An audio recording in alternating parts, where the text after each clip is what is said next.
Kabanata 7. Ang bagong banta. Ilang linggo na ang lumipas mula nang bumalik si Leandro sa San Felipe. Unti-unti na ngang bumabalik ang sigla sa baryo. Sa tulong ng bagong irigasyon, naging masigla na ang mga taniman, ang mga palay, gulay at prutas ay tila muling nabubuhay. Tuwing hapon, makikita si Leandro sa gitna ng bukid. Nakasuot ng itim na bota at maruming polo at maong na pantalo na nakatupi sa itaas ng kanyang tuhod, tumutulong nga siya sa mga magsasaka. Wala nang nagdududa sa kanya. Tinuring na siya ng mga ito ang isa sa kanila kahit pa alam nilang siya ang may-ari ng bukiring ito. Palagi na rin niyang nakikita si Maya na palaging may ngiti. Hindi pa man niya tuluyang nakukuha ang loob nito pero may liwanag ng unti-unting bumabalik sa pagitan nila. Parang araw ito na muling sumisilip matapos ang mahabang ulan. Isang umaga habang nasa munting opisina si Leandro sa San Felipe, may dumating nga siyang bisitang galing Maynila. Isang lalaki itong formal ang bihis at may hawak na folder. Sir Leandro de la Vega? Tanong nito. Ako nga, ano ang maipaglilingkod ko sa inyo? Ako po si Mr. Valdez, representative mula sa De La Vega Holdings. Dumating ako para mag-inspeksyon ng proyekto rito. Napakunot ang noo ni Leandro. Inspection? Hindi ba't napagkasunduan na ang lahat ng ito ni Papa? May ilang pagbabago po sa direksyon ng kumpanya, sagot ni Valdez. Nais po ng board na i-reassess kung profitable pa ang farm na ito. Kung hindi raw, ay baka kailangan na itong ibenta sa isang private developer. Parang biglang nanlamig ang paligid para kay Leandro. Ibebenta? Ulit ni Leandro na parang ayaw maniwala. Hindi pwede yan. Kakabawi lang ng mga tao rito. Sir, mahinahon pero matigas ang tono ni Valdez. Business is business. Sumusunod lang po ako sa utos ng ama ninyo. Kung hindi raw kumikita ang lupang ito, mas mainam na ipasok ito sa mas malaking proyekto. May mga developers na gustong magtayo ng resort dito. Napatayo si Leandro na galit ang tinig. Resort? Alam mo bang ito ang kabuhayan ng daan-daang pamilya rito? Hindi ito lupa lang. Buhay na ng mga tao rito. Ngumiti si Valdez na halatang hindi man lang kinabahan kahit pa anak ito ni Don Alfonso. Kung ganon, ipakita nyo po sa board na kaya nitong kumita. May isang buwan kayo para patunayan yan.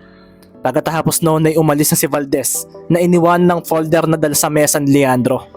Sa loob noon, may memo na pirmado mismo ni Don Alfonso de la Vega, ang ama ni Leandro. Pagpunta ni Leandro sa bahay ni Mang Ernesto, ay tahimik lang siya at mababakas na parang may kung anong iniisip ito. Napansin nga agad ito ni Maya. May problema ba? Napahinga muna ng malalim si Leandro bago magsalita. Maya, may posibilidad na ibenta ang lupang to.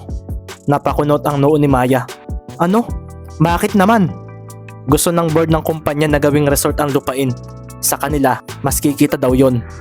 Napahinto si Maya na tila hindi natuwa sa narinig. Hindi pwede yan. Ang mga tanim, ang mga bahay. Ang kabuhayan ng lahat dito. Paano na? Ilang taon na ang mga tao rito sa San Felipe. Iyon nga ang problema, sagot ni Leandro. Kung hindi ko mapapatunayang kayang kumita ng farm sa loob ng isang buwan, mawawala ito sa mga naninirahan dito. Isang buwan? Ulit ni Maya na halos hindi makapaniwala. Anong magagawa natin sa isang buwan? Ngumiti si Leandro kahit may bigat sa loob. Marami, basta magsama-sama tayo. Kinabukasan, tinipon nga ni Leandro ang lahat ng magsasaka sa San Felipe. Mga kaibigan, panimula niya. Hindi ko na isesekreto ito sa inyo. May malaking problema tayo. May plano ang kumpanya ng pamilya ko na ibenta ang lupang ito sa mga developer na gustong mag-invest dito. Agad na ikinabago ng timpla ng mukha ng mga narito. Ang mga salitang iyon nakakasimula pa lang. Ano, ibebenta? Paano na yung ani namin? Paano kami magpapatuloy? Dito na kami nakatira, dekada na. Itinaas agad ni Leandro ang kanyang kamay. Pero may pagkakataon pa tayo na mapigilan ito. Binibigyan tayo ng isang buwan para ipakita na kaya nating patakbuhin ito bilang kumikitang lupain. Kung magtatagumpay tayo, mananatili ito sa inyo. Natahimik agad ang lahat hanggang sa lumapit si Maya na puno ng determinasyon ng mukha. Kung ganun, Tutulungan ka namin. Hindi lang dahil gusto naming manatili dito, kundi dahil naniniwala kami sa'yo. Tumango rin si Mang Ernesto. Oo nga anak, hindi namin nahayaang mawala ang lugar na ito na naging tirahan na namin. Isa-isa na ngang sumang-ayon ng mga tao at sa sandaling iyon, muling nagningning ang mga mata ni Leandro, ang apoy ng pag-asa. Sa mga sumunod na araw, nagsimula silang magsagawa ng community project. Isang plano itong gawing isang eco-farm tourism site ang Bukirin. Kung gusto nila ng resort, bibigyan natin sila ng dahilan para hindi ibenta to. Paliwanag ni Leandro kay Maya habang naglalakad sa palayan. Gagawin nating modelo ng sustainable farming ang San Felipe. Pupunta rito ang mga estudyante, turista at investors. Ang ganda ng ideya mo, sabi ni Maya. Pero kakailanganin natin ng malaking pondo.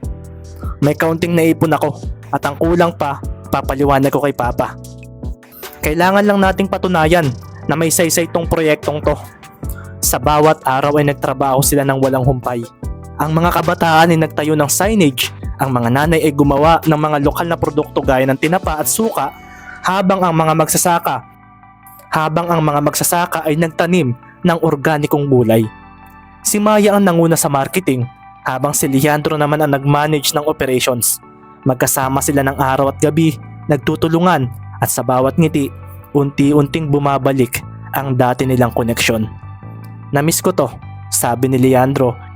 Isang gabi habang nag-aayos sila ng booth. Ang alin? Tanong ni Maya na hindi tumingin. Yung ganito, yung magkasama tayo. Nagtatrabaho para sa isang bagay na pareho nating pinaniniwalaan. Ngumiti bigla si Maya. Ang namiss mo? Yung pagtatrabaho o ako? Nagkibit balikat si Leandro pero nakangiti. Siguro pareho. Namula si Maya. Nako, wag kang ganyan. Baka isipin ng mga tao puro landi ang ginagawa mo rito. Natawa si Leandro. Hindi, pero seryoso ako. Dumating na nga ang araw ng inspeksyon. Bumalik si Mr. Valdez na dala ang ilang board members at isang grupo ng mga developers. Pagdating nila, sinalubong agad sila ni Leandro, ni Maya at ng mga taga-baryo. Welcome to San Felipe Eco Farm, bati ni Leandro sa mga ito. Ipinagmamalaki naming ipakita sa inyo ang resulta ng aming pagsisikap.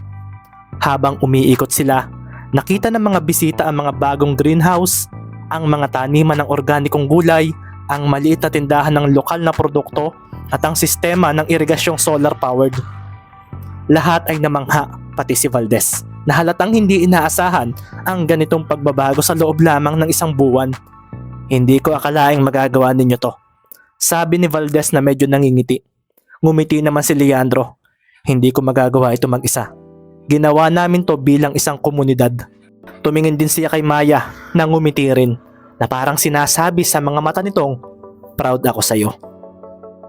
Pagbalik nila sa Maynila ay nagsagawa agad sila ng board meeting.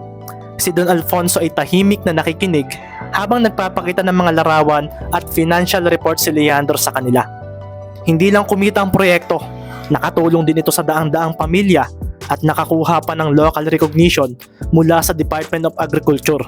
Kung bibigyan natin ito ng maayos na pondo, kaya nitong maging modelo ng modern farming sa buong bansa. Tahimik si Don Alfonso. Pagkatapos nga ng ilang sandali, ngumiti siya. Ang unang ngiti na nakita ni Leandro sa matagal na panahon. Anak, sabi niya, ngayon ko lang nakita ang tunay mong kakayahan. Hindi bilang negosyante, kundi bilang pinuno. Ipagpapatuloy natin to. Napangiti si Leandro. Salamat po sa bagay na iyan. Pagbalik niya sa San Felipe, ay sinalubong siya ng mga tao na may kasiyahan. Ang baryo ay ligtas na. Lumapit din agad siya kay Maya na bitbit ang isang maliit na paso ng halaman. Para saan yan? Tanong ni Maya. Simbolo ng bagong simula. Sagot ni Leandro. Gusto kong itanim natin to ng magkasama. Ngumiti agad si Maya sabay kuha ng paso. Sige, pero wag ka nang aalis pagkatapos nito ha. Tumawa si Leandro. Hindi na, dito na ako. Sa lugar kung saan ako natutong maging totoo. Habang itinatanim ng mga magsasaka ang halaman sa gitna ng bukid, dumampi ang malamig na hangin at tila nga nakangiti ang kalikasan sa kanila. Mula sa binatang mayamang nagkunwaring mahirap, naging tunay na leader si Leandro de la Vega. At sa piling ng babaeng, minsan ay nagsinungaling siya, Natagpuan niya ang pinakamahalagang aral. Ang tunay na yaman ay hindi nasusukat sa dami ng pera, kundi sa dami ng pusong handang magtiwala sa kabila ng lahat. At sa kanilang pagtanaw sa bagong umuusbong na halaman, pareho nilang alam na hindi lang ito simula ng panibagong buhay ng San Felipe, kundi simula rin ng isang pagmamahalang hindi nababalot ng pagkukunwari at kasinungalingan. Katapusan na ba ito ng kwento ni Leandro? Wala na bang panibagong pagsubok na darating sa kanya? Sa San Felipe? Sa kanila ni Maya? Kung gusto mong malaman ang sagot, mag-subscribe na sa ating story channel at mag-like na rin sa ating mga video na narito. Maraming salamat.